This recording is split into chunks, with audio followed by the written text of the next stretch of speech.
Turn to Proverbs 1, verse 32. Tonight, Lord willing, we're going to finish up the first chapter of the book of Proverbs, and we will almost be 1/30th of the way through this Bible study series. Proverbs 1, verse 32. You'll have to pardon my voice and coughing. It says, "For the turning away of the simple shall slay them, and the prosperity of fools shall destroy them." So the Lord here is talking about what's happening to the people that he's been warning here since way up in verse 22. And they didn't pay attention, as you remember, as we went through that, and they turned away. And so this is the consequence: the turning away of the wicked shall slay them. If you remember in verse 23, wisdom had cried to turn you at my reproof, but instead of turning at the reproof, they turned away from it. So I guess they did turn, but they turned the wrong way. And the Lord said in Ezekiel 14:6 to his people to turn away your faces from all your abominations, but instead what they did was turn their ears from the truth. Let's look at that in 1 Timothy 4 and verse 4. 2 Timothy 4 and verse 4. And this really brings it home to us, because this is a warning to Timothy and preaching to his church, and Paul is warning of a time that would come when they wouldn't listen to what he had to say anymore. In verse 3, in verse 2, he says to preach the word, be instant in season, out of season, reprove, rebuke, exhort with all longsuffering and doctrine. For the time will come when they will not endure sound doctrine, but after their own lusts shall they heap to themselves teachers having itching ears, and they shall turn away their ears from the truth, and shall be turned unto fables. And I've seen this very thing happen in a church, and you guys are certainly well aware of that too, where people turn from the doctrine and turn their ears from the truth, and then we're given over to believe all kinds of lies and false doctrine. And that's what's happening here in Proverbs chapter 1. So the Lord says, the turning away of the simple shall slay them. If you turn to Proverbs chapter 3, we see that keeping God's commandments will prolong your life, will add years to your life. And not doing so is going to do the opposite, and I'll show you that in just a second. So Proverbs 3, 1 through 2. It says, "My son, forget not my law, but let thine heart keep my commandments, for length of days and long life and peace shall they add to thee." So keeping God's commandments is a lot better than taking supplements or visiting the doctor regularly or exercising or any of that kind of stuff. All that stuff is fine, but if you want to prolong your life, the best way to do it is by keeping God's commandments, because God promises that long life and peace shall be added unto thee. On the other hand, not keeping God's commandments or turning away from it will shorten one's life. Proverbs 10 and verse 27. I'll just give you a couple of examples of that here in a minute. Proverbs 10:27 says, "The fear of the Lord prolongeth days, but the years of the wicked shall be shortened." Because the wicked don't fear the Lord and they don't keep his commandments. And it says in one of the Psalms that the bloody and deceitful men shall not live out half their days. And I can't remember exactly which psalm that verse is in, but believe it or not, those wicked Pharisees apply that verse to Jesus Christ, because he didn't live out half his days. He died at 33, and they apply that to him, which of course is a misinterpretation of that verse. Pastor Wagner, I've got a question. Wicked people reprobate, or does it mean, or are backsliders considered wicked people? It could be either one. Yeah, it could certainly apply to the reprobate, but even God's own people, like whenever God numerous times sent in heathen nations to destroy them, and his own people died at the hands of their enemies because they didn't keep his word. So yeah, it can apply to wicked people or to righteous people living wickedly. Of course, it's totally politically incorrect to say this, but AIDS is a definite example of people's life being shortened by disobeying God's law. That's exactly right. It sure is. The Lord had warned Israel that if they turned away their heart from him, then he would slay them, just like it says there in Proverbs 131. If you look in Deuteronomy 30, verses 17 through 19,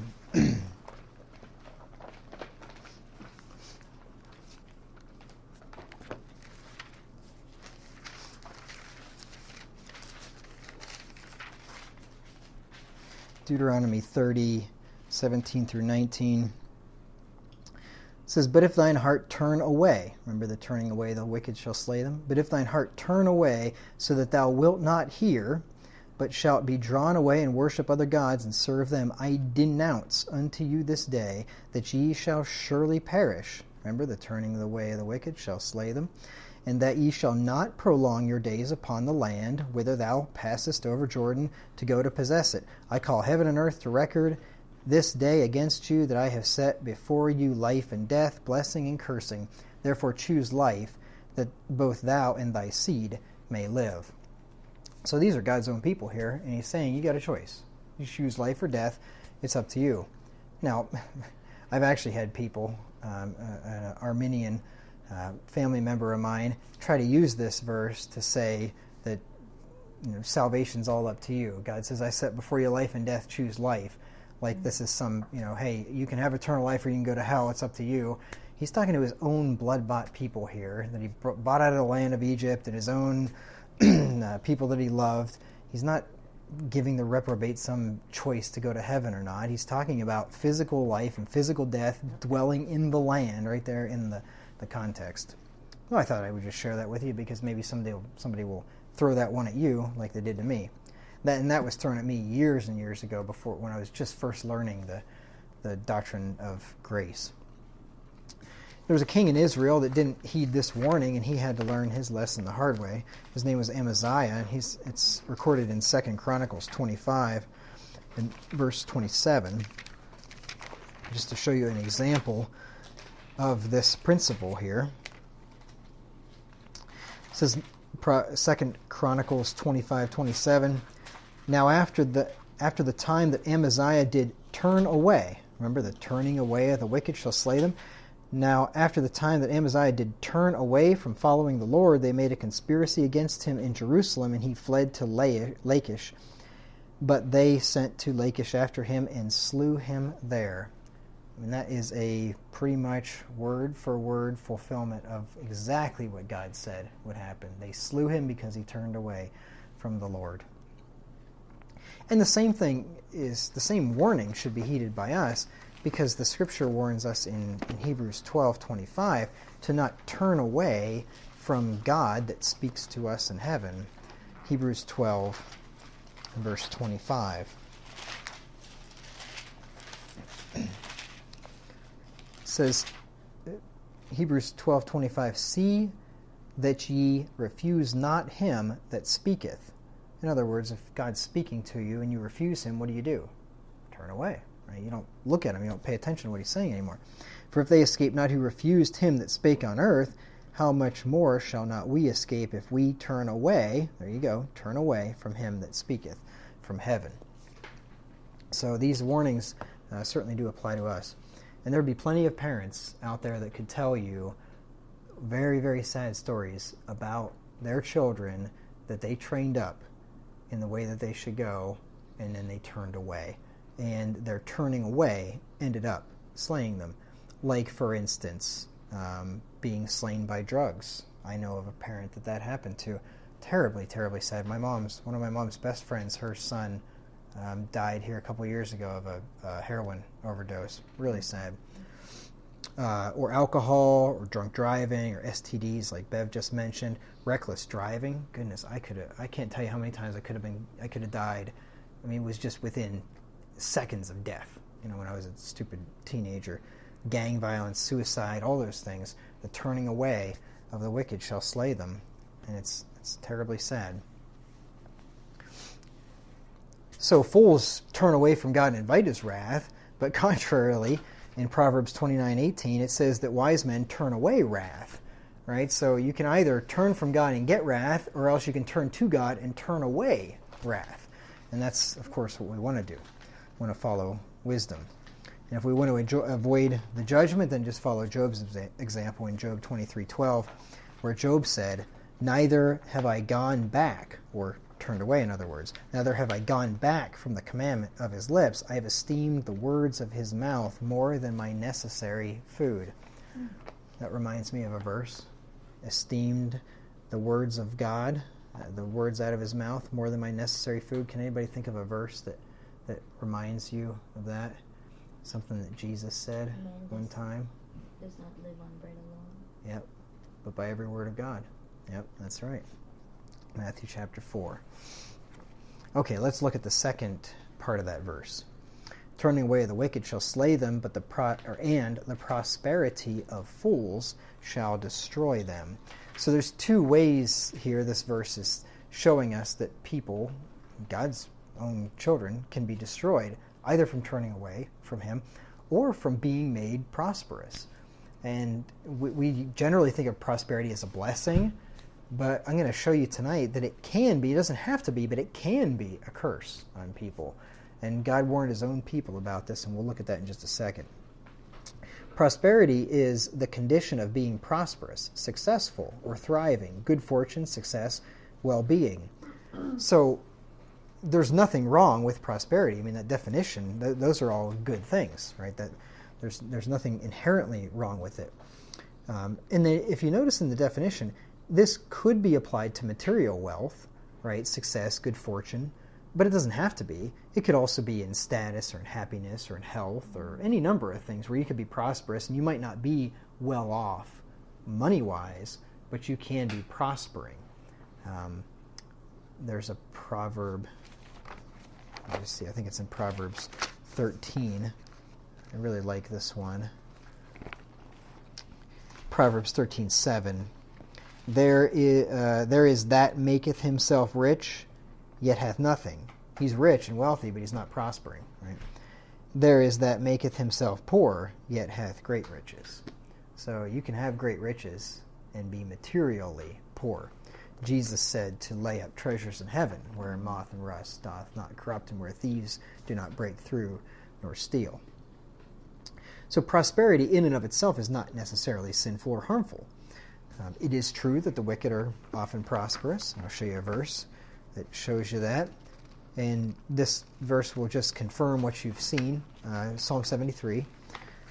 Just by observing the world around you, you will probably notice that probably a good majority of the people out there that are wealthy and prosperous are not godly people. Excuse me. Psalm 73, 3 through 5. The psalmist here, Asaph, says, "For I was envious at the foolish when I saw the prosperity of the wicked." That just doesn't make sense, right? Why would God let the wicked be prosperous? Why would he let them be well off and successful and thriving and have good fortune? And why would he do that? Well, because they get their portion here, we get our portion in the world to come. Verse 4. For there are no bands in their death, but their strength is firm. Seems like they die with all their family singing hymns around them or something, and they're not struggling, gasping for their last breath or something, and then there's some righteous people that died horrible, painful deaths, and you think, well, why is that the case? Well, it's just the fallen world we live in. Verse 5, they are not in trouble as other men, neither are they plagued like other men. Now this psalmist here, I'm not going to go down through the psalm, but he got his thinking corrected when he went to church. He said, verse 17, until I went into the sanctuary of God, then I understood their end. So it took him going to church to get his thinking straightened out on this.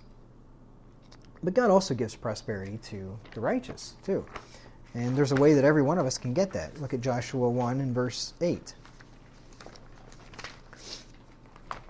And you have all you need to get it right here in front of you, because every one of you have your Bibles in front of you, and right here is all you need to be prosperous and successful in this world.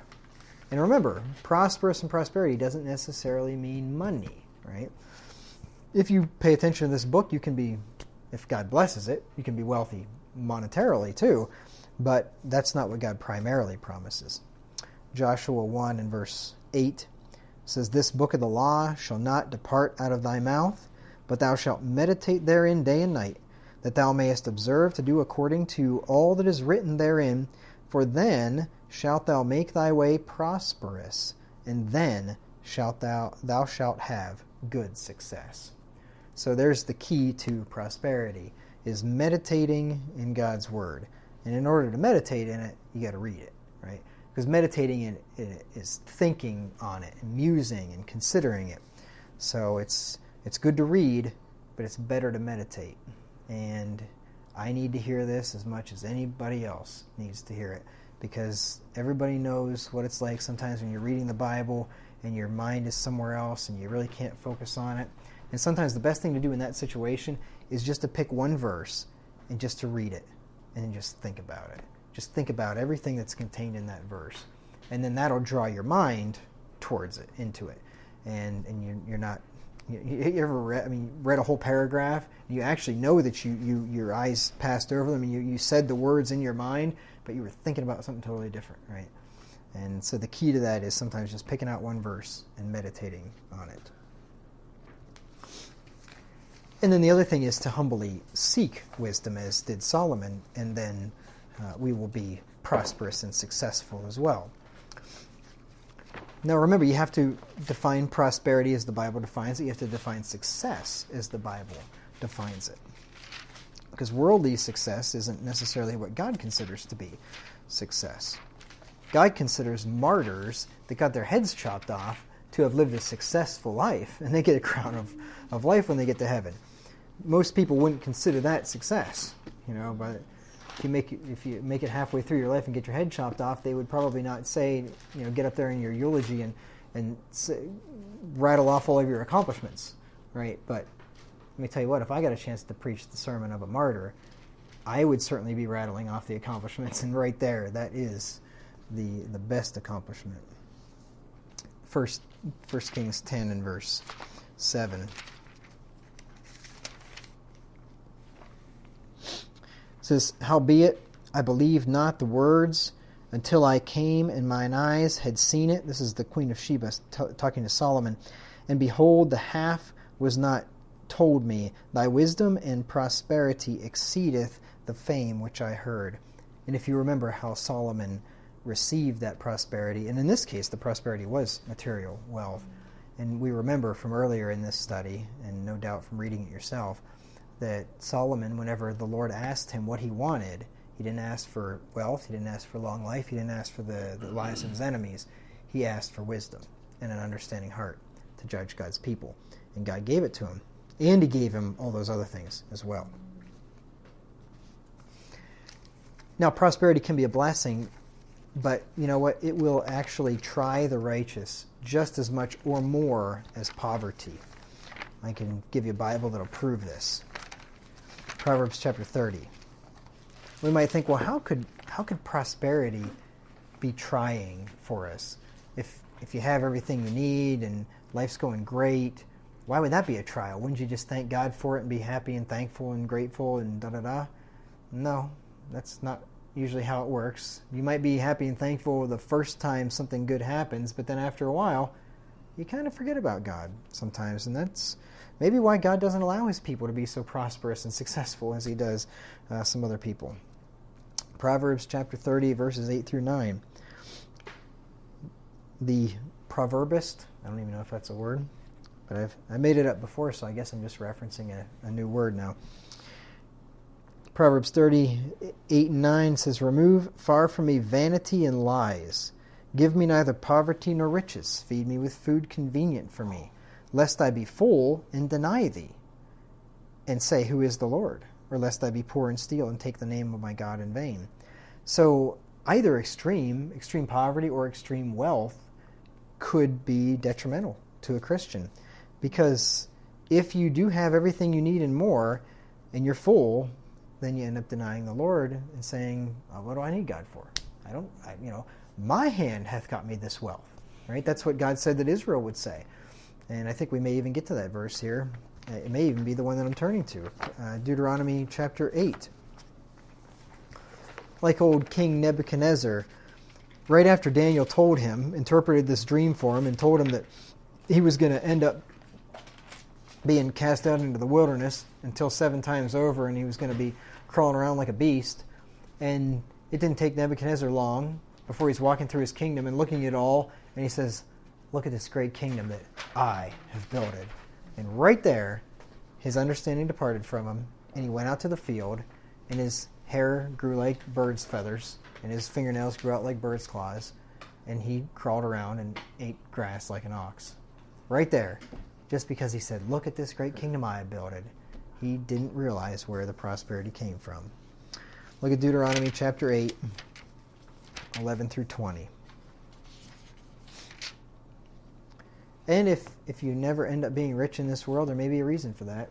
And if I never end up rich in this world, there may be a reason for that. And the reason might be because it would ruin me, and it would ruin you, and maybe God doesn't want us to be ruined. So that could be. I don't know. What do you clarify as rich? Money-wise? No, I mean, that's the thing, is we may never be monetarily rich, but we could be rich in so many other things. Oh, yeah. And I was referring to monetarily. I think almost any verse that refers to being wealthy, poor, and the connections with it pretty much can be applied to both spiritual and physical wealth in almost every one. Yeah, in many aspects, certainly. Sometimes it's definitely talking about money, but yeah. Yeah, and that, like that proverb said, you can make yourself poor and yet have great riches.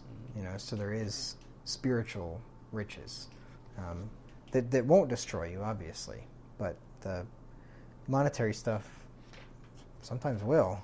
And I'm sure we've probably known people that's happened to, or at least heard of people that's happened to. Deuteronomy 8, 11 through 20. I thought you were asking how much money is rich. I was going to say, well, I'd say probably a couple million. I don't know. That's rich, I think. I don't know.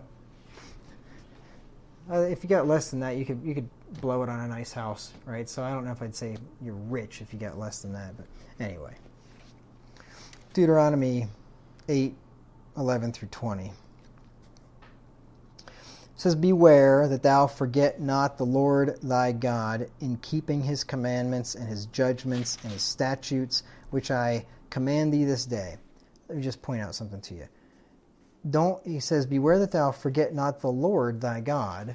And how do you forget him? In not keeping his commandments, right? Well, I haven't forgot the Lord. Well, but if you haven't kept his commandments, you've actually forgotten him, because God considers his book, right? His book, his word is elevated above his very name. So if we forget the commandments, we've actually forgotten the Lord. Verse 12, lest when thou hast eaten and art full, and hast built goodly houses, and dwelt therein, and when thy herds and thy flocks multiply. So they've got really nice house. Their business is going well. They've got flocks and herds and all this stuff. And thy silver and thy gold are multiplied. So they got money. And all that thou hast is multiplied. When thine heart be lifted, then thine heart be lifted up, and thou forget the Lord thy God, which brought thee forth out of the land of Egypt, from the house of bondage, who led thee through that great and terrible wilderness, wherein were fiery serpents and scorpions and drought, where there was no water, who brought thee forth water out of the rock of flint, who fed thee in the wilderness with manna, which thy fathers knew not, that he might humble thee, and that he might prove thee, to do thee good at thy latter end. And thou say in thine heart, and this is the verse that I was referring to a second ago, and thou say in thine heart, my power and my might, and the might of my hand hath gotten me this wealth. See, when the Lord gave them all that, and then they turn around, they don't credit God for it. They say, I worked hard for this. I got this. Right? What they don't realize is that promotion comes from the Lord. Even if you did work hard and you did get promoted, it still came from the Lord. And if you forget that, God will show you where it came from, and he will show you that it's going to depart quickly.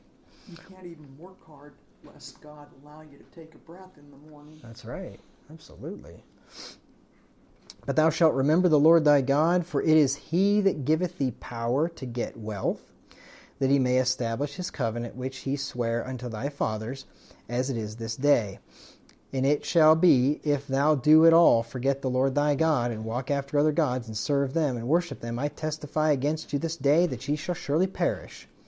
This puts the two clauses of that proverb together. The turning away the simple shall slay them, and the prosperity of fools shall destroy them. Right? The turning away and the prosperity are tied together in this passage, both of which causing destruction. As the nations which the Lord destroyeth before your face, so shall ye perish, because ye would not be obedient unto the voice of the Lord your God. That's why I say that prosperity can be just as dangerous to a Christian as poverty can, and sometimes even worse. Probably more times than not worse. I think affluence is a greater temptation than poverty is to most people, I would think. Because look at this look at what's happened to this country. This country is affluent, right? This country has a lot of wealth and has had for a long time. And what has happened to us? We've turned away. We've forgotten the Lord. And then you look at other poorer countries, and in some cases, they haven't, right? And they're more humble than we are, and they're relying on the Lord. So I don't know. Maybe we have hard times coming because we need it. Well, just as many wealthy people die of drug overdoses and things like that as poor people. And I don't know about the suicide rates, but you hear plenty of wealthy, powerful, famous, et cetera, that kill themselves. That's true. I know white men kill themselves proportionally more than anybody else. Isn't it Japanese and South Koreans? In the U.S. anyway.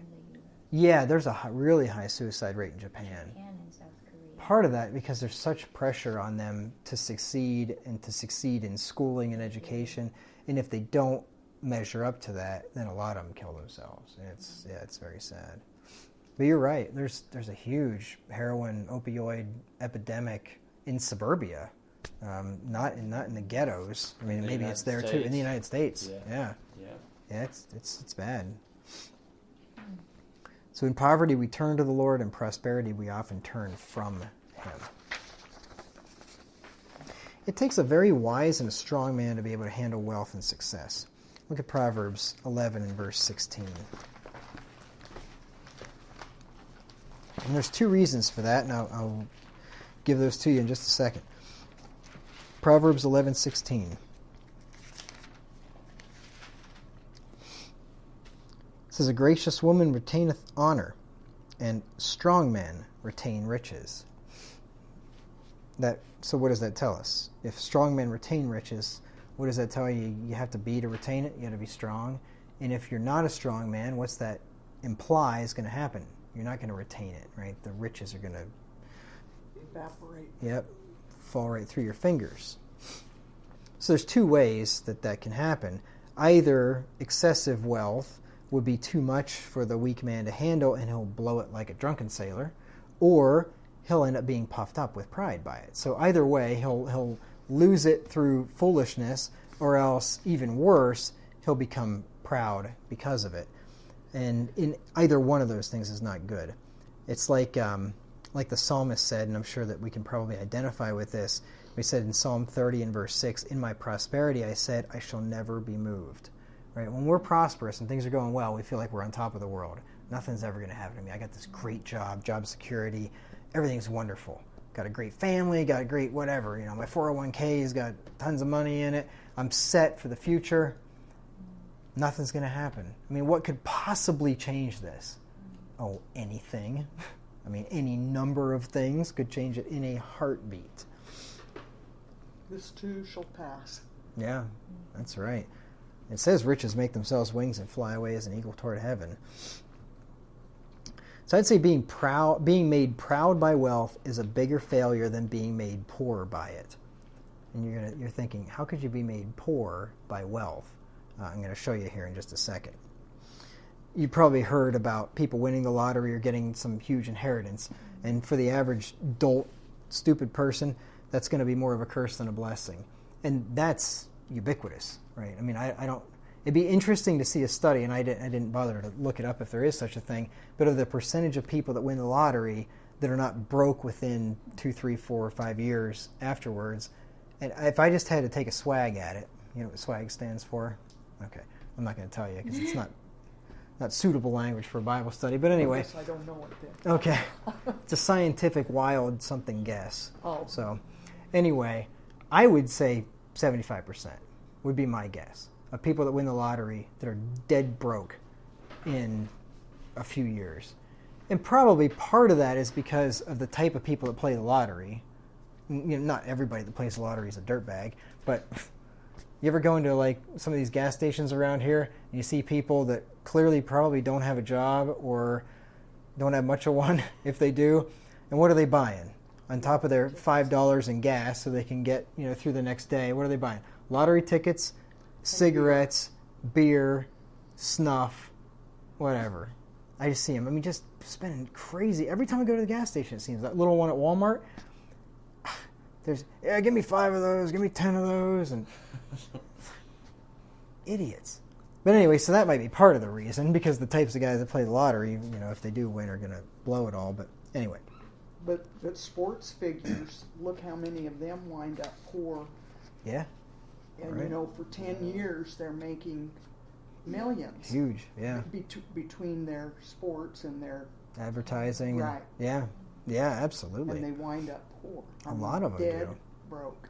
And a lot of Hollywood celebrities and singers.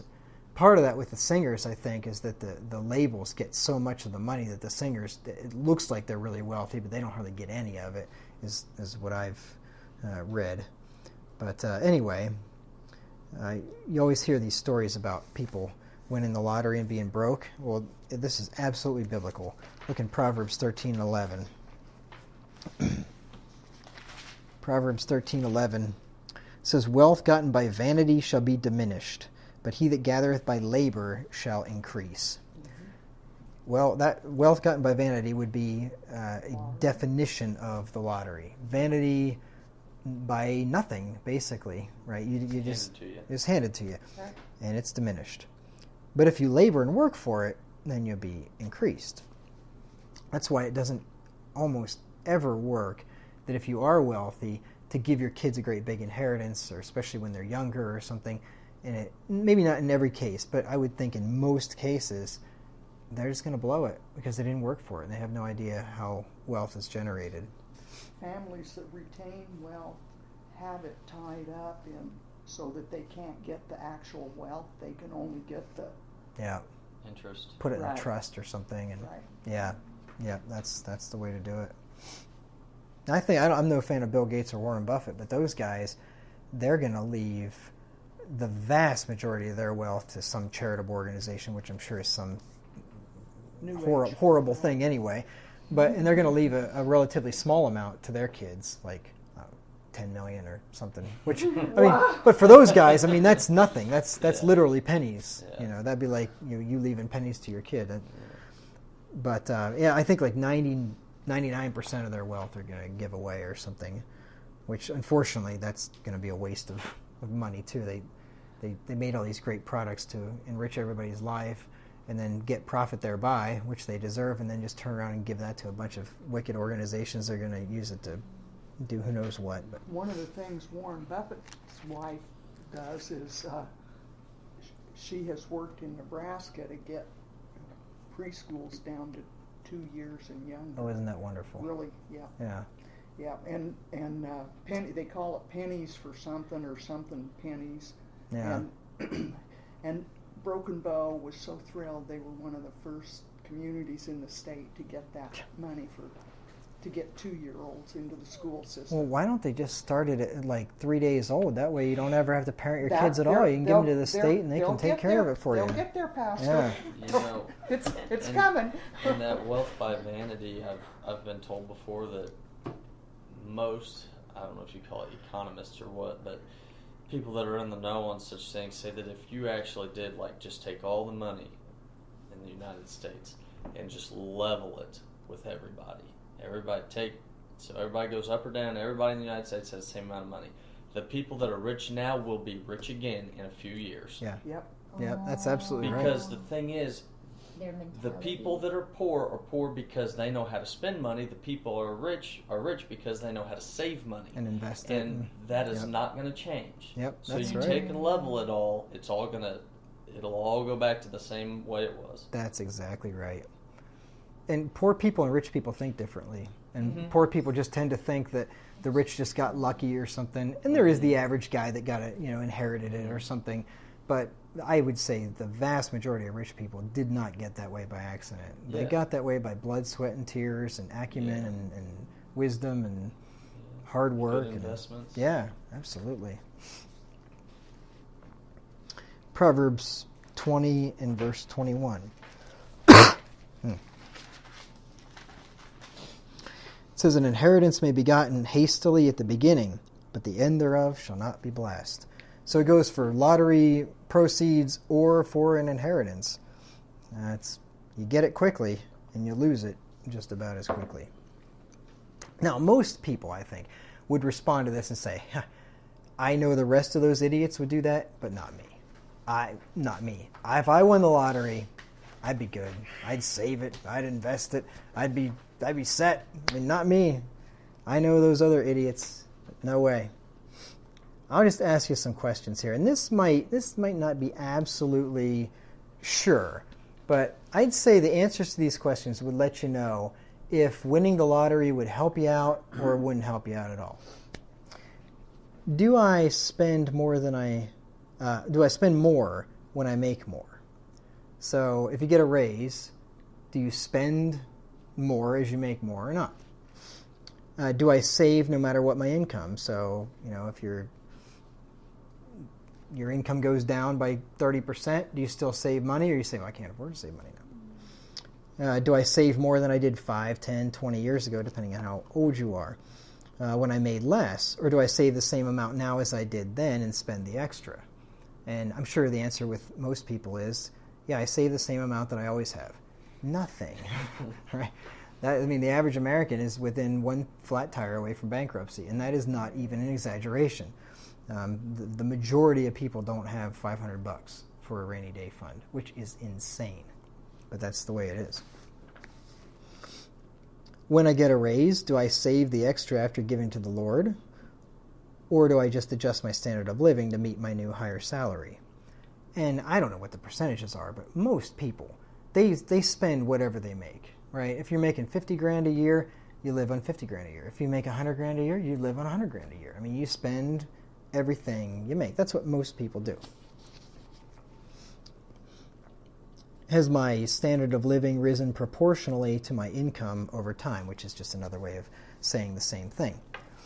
Now, I'd say that people's answers to these questions would be a good indicator of whether prosperity would destroy you or help you out. So winning the lottery or inheriting money, if you basically spend whatever you get, no matter what that amount is, then chances are, if that amount happened to be $1 million, you'd blow right through it, right? Now, as you get raises, you keep putting more and more away, then if you get the $1 million, well, I'd say a guy like that, he might actually, save that and not spend it. So, to sum this up, if a man spends more when he makes more, or saves the same amount now as he did years ago when he made far less, and adjust his standard of living to match his salary as it increases, then he can assume with reasonable certainty that, because he spends every extra dime he makes, a significant increase in his wealth and prosperity would be of no real benefit to him and would likely be a curse that would destroy him. And, I'm sure maybe you've said it yourself or you've heard people say it, if I just made $1,000 a month more, I'd be set. Everything would be great. I wouldn't have anything to worry about. And I would venture to guess that if that person made $1,000 a month more, within not too much time, he'd be saying the same exact thing, because what did he do? He just went out and bought more stuff, got more loans, got more, and he's in the same exact place